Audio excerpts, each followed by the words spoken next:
If I only had 3 minutes with you, enough time to plant one seed that could transform your entire life, I would tell you this: strength is not out. Strength doesn't shout. Strength doesn't slam doors, prove points, or demand to be seen. Real strength becomes quieter as it becomes deeper. The world has confused aggression with power. We are taught that dominance looks like raising your voice, reacting instantly, defending yourself at all cost, but that is not control. That is not mastery. That is emotion running the person. Aggression is reaction. Calm is a decision.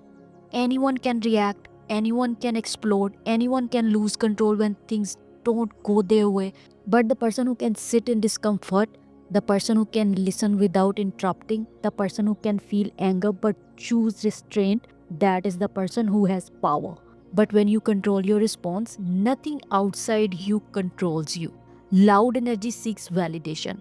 Quiet energy knows its value. When someone is constantly trying to prove themselves, they are not standing in confidence, they are asking for approval. But the emotionally strong individual, they don't rush. They don't chase arguments. They don't explain themselves to anyone in the room. They move with clarity. They speak less but mean more. Their calm makes noise unnecessary. Calm is not weakness, calm is regulation.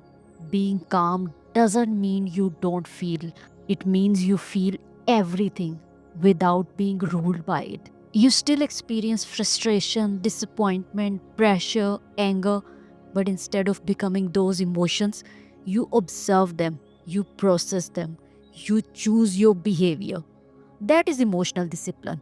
And emotional discipline is what separates leader from reactors. The person who stays grounded controls the situation. In any conflict, in any challenge, in any stressful moment, watch carefully. The one who is fanatic loses clarity.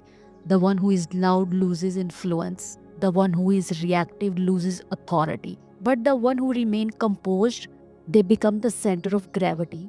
Others adjust to them. They set the emotional temperature of the room. Calm is not passive, calm is commanding. Emotional strength is built in the invisible moments. You don't develop this strength on stage, you develop it when you pause instead of reacting, when you breathe instead of arguing, when you walk away instead of escalating, when you regulate instead of releasing chaos. These small private victories build an unshakable identity. Ask yourself, where do I mistake reaction for strength? In which situation do I lose my calm the fastest?